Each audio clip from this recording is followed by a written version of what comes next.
इस देवभूमि उत्तराखंड की तो बात ही निराली है। ये देवों की ही भूमि नहीं, ये वीरों की भूमि भी है। ये केवल सैनिकों की भूमि नहीं, ये वीरंगनाओं की भी भूमि है।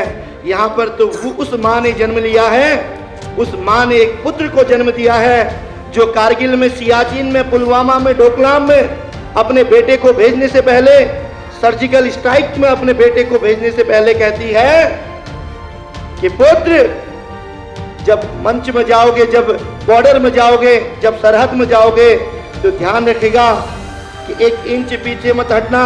दुश्मन कितना भी शक्तिशाली हो, इंच इंच में कट जाना, लेकिन दुश्मन को इंच भी आगे मत बढ़ने देना। ये भाव लेके जब एक वीर योद्धा कारगिल की ओर जाता है, तो मैं अपने भैया बहनों से कहना चाहता हूं, आप याद कीजिए, अभी 14 फरवरी को पुलवामा अटैक जब हुआ था, इसी क्षेत्र के 2 योद्धाओं ने, रविंदर सिंह उधम सिंह नगर से जिसने अपनी शहादत दी थी, उत्तरकाशी से मोहनलाल जिसने अपना बलिदान दिया था, वो मेजर विभूति को 15 फरवरी को आप भूल नहीं सकते। 18 फरवरी का वो दिन, मेजर विभूति ढौडियाल को हम कैसे भूल सकते हैं, जब एक माँ का खत एक पुत्र को मिलता है। मैं निवेदन करूंगा कि आप जरूर ध्यान दीजिएगा। तो एक फौजी दूसरे फौजी से कहता है कि अम्मा ने खत लिखा बड़े चाव से, अम्मा ने खत लिखा बड़े चाव से, पुत्र दूध ना मेरा ल जाना, 1 इंच इंच कट जाना, लेकिन 1 इंच भी पीछे मत हटना।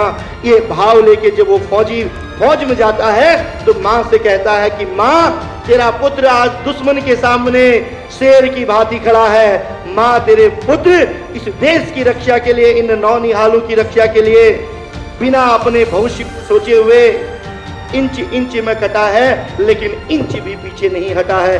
ऐसी वीर भूमि के हम पुत्र और पुत्रियां हैं। तो कौन कहता है कि मिट्टी कंकड़ पत्थर में बैठने वाला बच्चा आसमान में नहीं उड़ सकता? कौन कहता है कि आभाओं में जीने वाला बच्चा अपनी मंजिल को नहीं बना सकता? और कौन कहता है इस विद्या मंदिर में पढ़ने वाला भैया बहन एक इतिहास नहीं बना सकता?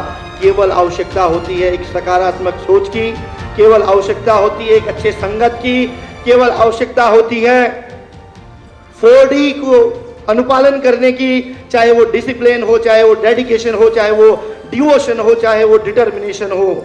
जिस बच्चे के अंदर अनुशासन होगा, जिस बच्चे के अंदर आत्मसंयम होगा, जिस बच्चे के अंदर किसी भी कार्य को करने का समर्पण और जज्बा होगा, उसको आगे बढ़ने से कोई रोक नहीं सकता।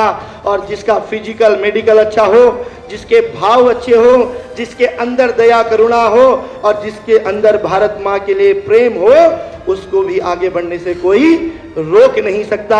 मेरा नाम प्रेरणा है, फ्रॉम क्लास 11th।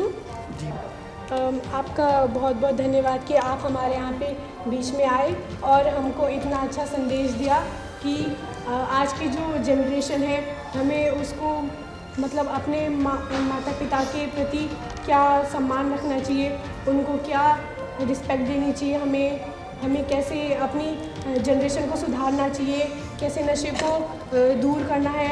ऐसा आपने हमको ज्ञान दिया आज यहाँ पे आके, इसके लिए आपका बहुत बहुत थैंक यू। थैंक यू बेटा, एक बार जोरदार तालियां। क्या संदेश देना चाहते हैं बेटा अपने बच्चों को?